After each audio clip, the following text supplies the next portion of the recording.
do something that we've not done in Star Citizen before. You're going to be forcibly boarding another ship. You know, with the ships, it's always an advancement, right? So the Anviled Legionnaire is our new ship. It's a boarding ship. It's for a 2-man crew and then 8 people in the back. And basically, it's essentially for a hostile takeover. I think this is a very sort of iconic looking ship. We did some really cool stuff in like the experimental phase. We had like sort of crazy arms and things that could basically sort of latch onto ships. But I mean, ultimately, because you've got to take into account all the other ships that are in the universe that can be boarded, you kind of have to come up with a really sort of simple universal system, which is kind of why on this Legionnaire it is such a simple mechanic, essentially. The Legionnaire fills a gap in our lineup for both more lawful and less lawful careers where you need to take charge of another person's ship.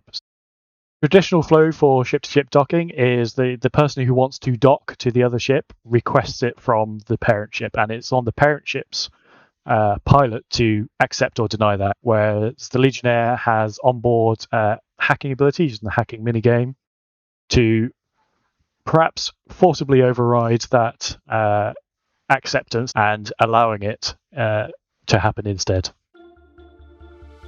For players that are on the lawful side, its prime use is bounty hunting. For those perhaps with more military focus, it is like Anvil's dedicated military boarding ship.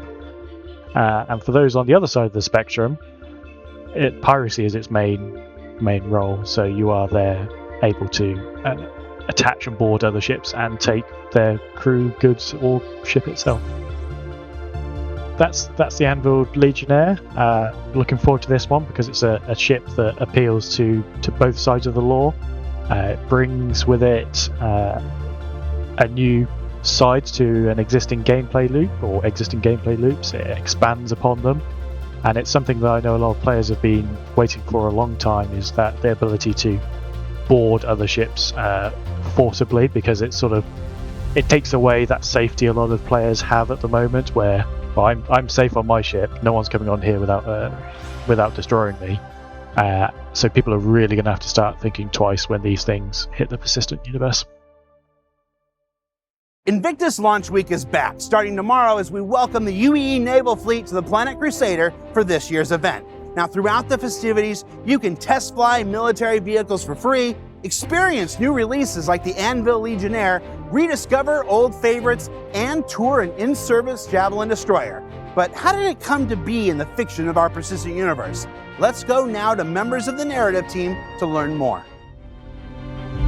I think a lot of people still find Invictus inspiring, and I think people need to know that the Navy's there protecting them. And I think getting to go to these events, getting to tour these large ships, and seeing how strong the UEE is very reassuring to a lot of the citizens and civilians in the UEE.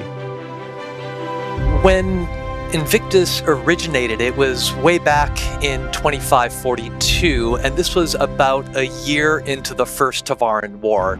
Tavaran War was the first time that the humans actually needed to organize a straight-up military. So you imagine then you have this war kicking off, they need to recruit a bunch of starmen, you have these, farmers, these people from the city who need to get to boot camp and had no way of getting there. Because ships weren't as widespread or as common among the public at that time. The ship named the Invictus was tasked with going around to all the systems and gathering up the recruits. As a way to not only kind of like drum up some support for the war effort, but to also bring them into a basic training. And that's kind of how this event started. It would be this kind of big week of all the families saying goodbye to the young recruits reporting to war. And it kind of evolved from there. So over the years, under the Mess regime, some criticized their Invictus events as being a little too political, a little bit too focused on the propaganda. But once the Mess regime fell in 2792, the event returned back to its roots about focusing on the Navy and the support and the really cool ships and equipment that they use in the defense of the Empire. Invictus in the toy era started to be reshaped into the Invictus we know today, where there was a push to remake the Navy, to make it a noble institution once again. And so I think this more kind of celebratory aspect of recruitment and showing people what the Navy was all about, putting these ships on display, showing that we are united in purpose, as my hat says. Now, there still are detractors to Invictus. There was a great showdown post that we had that showed like people think it's spending too much of the public's money, that it's really just free advertising for the ship manufacturers, putting forth kind of a false front rather than showing the Navy how it really is. The modern view of Invictus, I think, is still that sort of aspirational. It's meant to be that sort of thing of, it's a celebration of duty in a way. It has a lot of kind of really fun family-friendly elements to it, including very cool like stunt flying done by the 999 famous Reckless Squadron. I mean, it's always cool to see gigantic, powerful military ships up close and in person. I think the way that the UEE is approaching it, as this is, again, a way for people to come together to celebrate those who are putting something on the line. So in general, it's kind of a staple event of the UEE every year, and something that a lot of people around the Empire look forward to.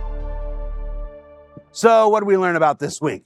Well, we learned that the Anviled Legionnaire is the first ship dedicated to breaching and boarding other ships, which isn't always the nice thing to do, but sometimes necessary.